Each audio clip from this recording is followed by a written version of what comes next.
Welcome to the Golf Parent. What you say?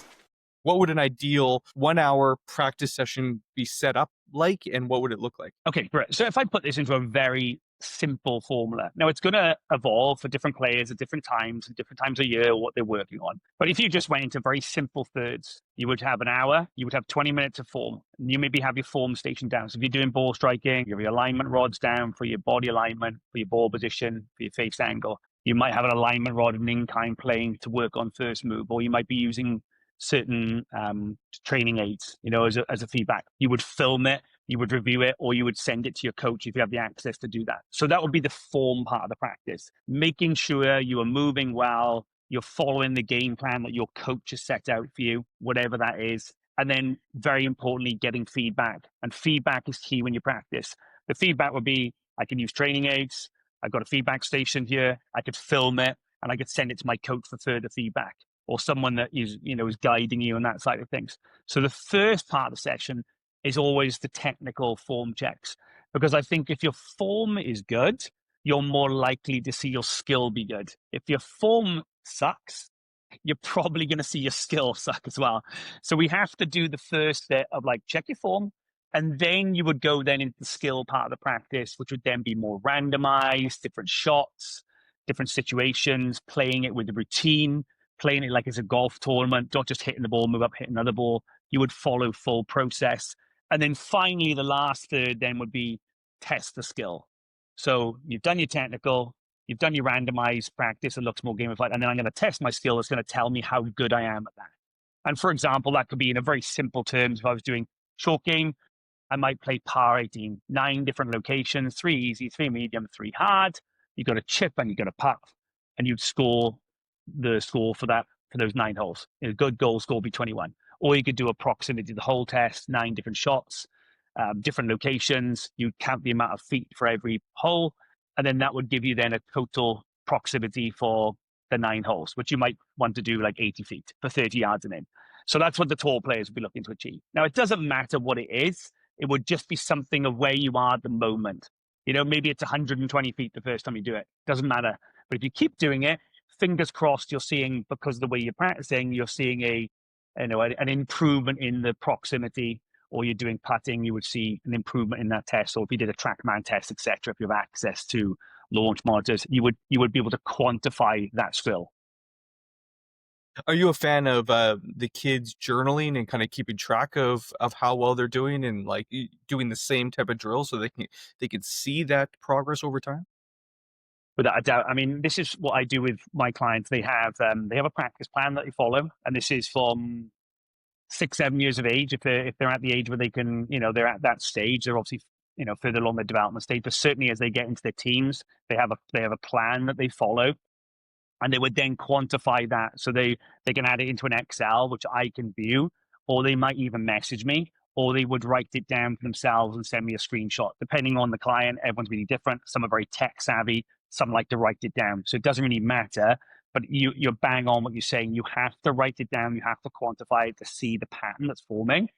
And then the other thing about the journaling, which I love, I think is such an important and impactful thing, is after every round, after every practice session, write things down that you did really well and that you think you learned, and also write things down that you maybe feel like you could adjust to do better next time. It doesn't have to be all negative.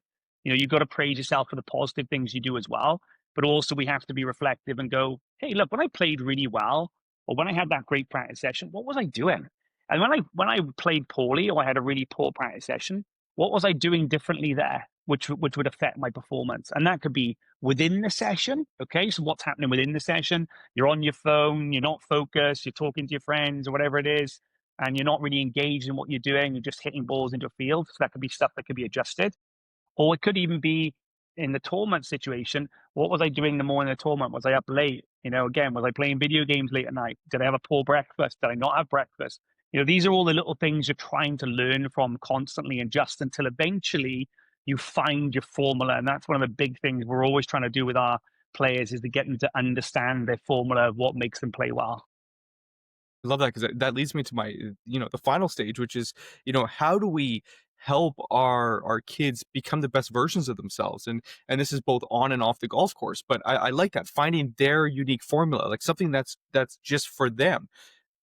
Let's talk about that. Does that change? Is it a formula like in the moment, or is it like kind of like a set, like almost like a personality test where you're like, this is the thing that works best for me, and it probably is going to work best for me for the next 20 years?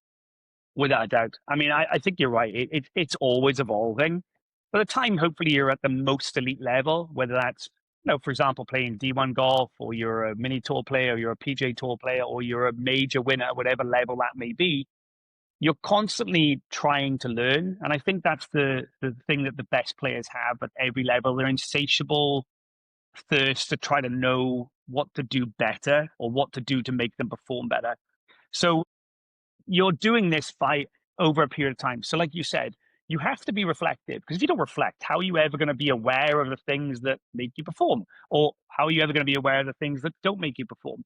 So over a period of time, every child or every junior or every player is different.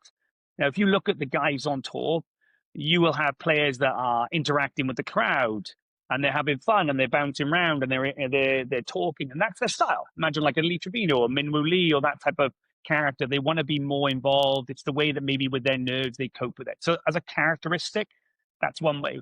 And then you have the other players, like you think of Tiger in his heyday, or the Faldos of the world. They were much more insular. They wanted to be in their own world. I know Rory talked about this in the last round of the Masters. He didn't want to interact with Bryson, who was the complete opposite. He wanted to interact. That's his style. That's what suits him. So Rory just wanted to keep himself on it to himself. There's no right, there's no wrong. Okay. Now, those guys have both got majors, but they both have slightly different approaches.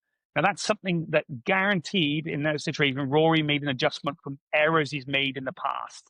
That he think he got distracted by talking to partners. I'm not saying that's what it was, but I'm just saying that could be something that he made an adjustment to be like, hey, that didn't make me perform the last time I was in the Masters as in the lead. I need to be more in my zone. I need to stick with my caddy. So that's something with all the players we're constantly trying to be aware of. And if they can reflect and they can start pinpointing little things like, hey, I did that last time I played well. I'm going to start doing that more often. I'm going to start being like that more often. I'm going to start practicing like that more often. I'm going to start trying to go to sleep at that time.